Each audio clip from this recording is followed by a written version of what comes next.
नमस्कार, मैं संदीप कुमार और आप देख रहे हैं तेज भारत समाचार। जिस तरीके से हिंदू ग्रंथ रामचरितमानस पर अब विवाद बढ़ता जा रहा है, सपा के निषाद मौर्य ने एक विवादित बयान दिया और उसके बाद कुछ लिपियां भी चलाई गई। आज हमारे साथ दिलशाद गार्डन से निगम पार्षद वीर सिंह पवार हैं, उनसे बात करेंगे आखिर ये जो ग्रंथ के बारे में इस तरीके से भाषण हो रहे हैं, बयानबाजी हो रही है, कितना आपत्तिजनक है और हिंदू समाज को किस तरीके से ठेस पहुंचाता है। सर, सबसे पहले जानना चाहेंगे, एक सपा के नेता ने इस तरीके का विवादित विवादित बयान किया, क्या किस नजरिए से देखते हैं, क्या कुछ कहना चाहिए? नमस्कार। विवादों से समाजवादी पार्टी का पुराना नाता रहा है। चाहे राम मंदिर आंदोलन में राम भक्तों पे गोली चलाना रहा हो, चाहे समाज को जो ताना बाना है उसको विखंडित करने में रहा हो और जातियों में बांटना रहा समाज को। जो सनातन पद्धति है और जो इतना अच्छा ग्रंथ जिस पर विदेशी रिसर्च कर रहे हैं कि इस ग्रंथ में है क्या चीज, कि पूरा भारत इससे जुड़ा हुआ है, पूरा देश इससे जुड़ा पड़ा है। और आज जिस तरह से उन्होंने कुछ चौपाइयों को लेकर के, जिस तरह से उनके मौर्य करके उनका जो महामंत्री बनाया, उनको राष्ट्रीय महामंत्री बना दिया, ऐसे व्यक्ति को इनाम दे करके पूरा हिंदू समाज भर्त्सना करता है, रोष में है। और अपने कल ही देखा हुआ इस तरह से एक वीडियो भी निकली है इस बारे में कि किस तरह से हिंदुओं को, सवर्णों को और इस तरह आपस में लड़ाओ। ये फूट करो, राजनीति करो। और हमारे शास्त्रों, अगर हिम्मत है इनकी किसी दूसरे धर्म का पर जरा कुछ आक्षेप लगा के दिखाएं, वो भी तो ग्रंथ है, उनके ग्रंथ है, बोल के दिखाएं। अगर इतना साहस है और इतना ये समाजवादी बन रहा है तो बोल के दिखाए। अब तक तो कहीं शिनाख्त भी नहीं हो पाती इन लोगों की, लेकिन हिंदू धर्म बड़ा सहिष्णु है और सब इस आशा के साथ कि इनको सजा जरूर मिलेगी। इस तरह से आपत्तिजनक बयान, जिस तरह से पूरा देश, पूरा विश्व जहां जहां हिंदू धर्म ले रहते हैं उनमें रोष है।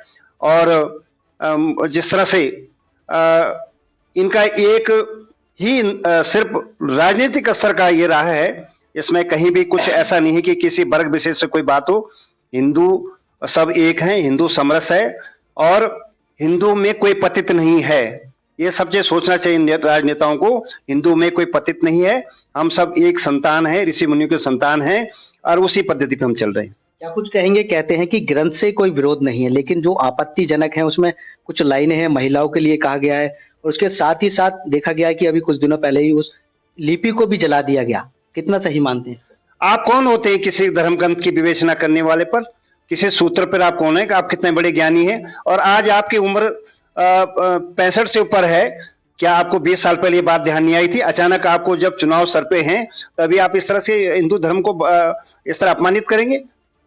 अरे आपको तो डूब मरना चाहिए, चुल्लू भर पानी डूब मरना चाहिए। हम वो संस्कृति के लोग हैं जो चींटी को भी दाना डालते हैं, चींटी को भी दाना डालते थे। सूक्ष्म रूप पे हम देखते हैं कि कण कण में भगवान है। और रामचरितमानस पे आप दोष निकालना, खोट निकालना, पहले अपने खोटों को देखो। आप कभी कहीं जाते हो, कभी कहीं जाते हो, जब आपका स्थान कहीं गिर जाता है, डोल जाता है सिंहासन, तो फिर आप इस तरह की बातें, आपत्तिजनक बातें हिंदू धर्म पर। और जो जो जिन पंक्तियों के बारे में बोलना, अगर उनको आपने पढ़ा होता, समझा होता या किसी पर तर्क वितर्क किया होता तो वहां पर कहीं भी शूद्र शब्द की जो विवेचना आज आप कर रहे हैं, और हर कोई अपने को शूद्र में जिस तरह से आप ये बांट रहे हैं, शूद्र शब्द का विवेचन उसमें यह है कि कम बुद्धि, मंद बुद्धि, उन सबको सही रास्ता दिखाना है। उसमें कहीं नहीं है कि शूद्र जाति से कोई मतलब है। जाति कहां पर लिखी है?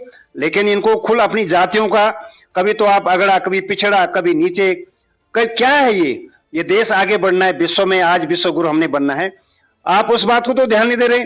आप कोई अच्छी एक योजना बना के लाते, सरकार के सामने रखते हैं, सरकार उस पर काम नहीं करती तो ठीक है। ग्रंथों के बारे में कहां पड़ेगा? आप ग्रंथों के बारे में, पूजनीय ग्रंथ हमारे हैं, उन ग्रंथों की पूजा करनी चाहिए। और एक दिन देख लेना, इन्हीं की श्रीमुख से देख लेना, ये इस ग्रंथ को प्रणाम करेंगे ये लोग। उसमें ऐसी चीज मान्य तुलसीदास जी ने लिखी, रामचरितमानस में राम जी का संपूर्ण वर्णन, और जब भव्य राम मंदिर बन जाएगा सबसे पहले मत्था टेकने ही लोग जाएंगे।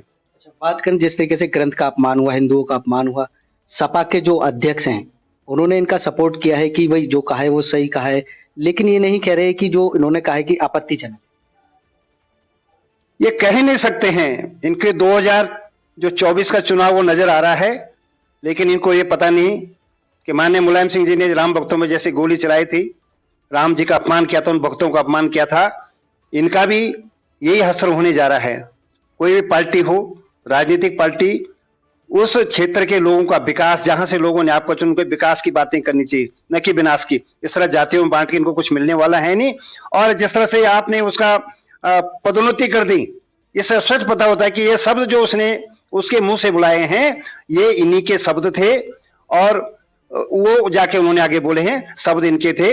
इसलिए जनता इनको सजा सबक सिखाएगी, क्योंकि जितने भी हिंदू धर्म हमारे शास्त्र ग्रंथ हैं, सब कहीं ना कहीं पूरे विश्व में पूजे जाते हैं। आज आप देख रहे होंगे जर्मनी जैसा देश, संस्कृत जो हमारी भाषा है उस पर लेके जाके इन्होंने बड़े बड़े हवाई जहाज, बड़े बड़े टेक्नोलॉजी उस शास्त्र से इन्होंने ली है। तो इतने पूजनीय भारत के ग्रंथ हैं और आप इनका अपमान खुद अपने मुंह से कर रहे हो, आपको शर्म आनी चाहिए। समर्थन में उतर आए हैं अखिलेश यादव, उन्होंने योगी आदित्यनाथ को भी चैलेंज किया है कि चौपाई गाकर सुनाइए, क्या कुछ कहेंगे? देखिए, भैंस के आगे बीज बजाने वाली बात है। ये तो कुछ ही बोल सकते हैं, इनके मुंह से कुछ भी निकल सकता है, किसी को चैलेंज कर सकते हैं। आए ना, साथ साथ करें। मेरे जैसे छोटे कार्यकर्ता, वो तो बहुत बड़े आए, योगी आदित्यनाथ तो योगी हैं।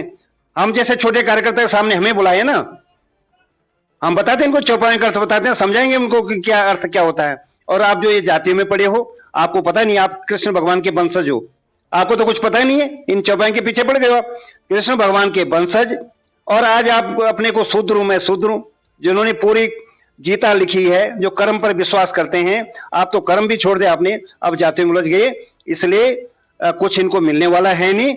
अपनी राजनीति चमकाने के चक्कर में इस तरह से हिंदुओं का अपमान कर रहे हैं, इनको सबक सिखाई। साधु संतों में भी काफी रोष देखा जा रहा है के खिलाफ, क्या कुछ कहेंगे? सारा हिंदू समाज एकजुट है। देखिए, छोटा सा छोटा भी कोई संत होगा, बहुत बड़े ज्ञानी की तो मैं बाद में बात करूं, छोटा संत, सब में रोष है और सब ने उनको समझा दिया कि आपने गलत बोला है, क्षमा माफी मांगनी चाहिए आपको। लेकिन ऊपर कुदरत बैठी हुई है, उनको क्षमा वही करेंगे और जो कुछ इन्होंने बोला खुद वो शब्द उनको एक दिन वापस लेने पड़ेंगे। ये मेरी इसमें आस्था है। ये थे दिलशाद गार्डन वार्ड से भारतीय जनता पार्टी के निगम पार्षद वीर सिंह पवार, जिन्होंने बताया कि किस प्रकार से जो केशव प्रसाद मौर्य के बयान है बिल्कुल गलत है, हिंदू समाज को ठेस पहुंचाने वाले हैं। कैमरामैन सुनील के साथ संदीप कुमार, तेज समाचार, दिल्ली।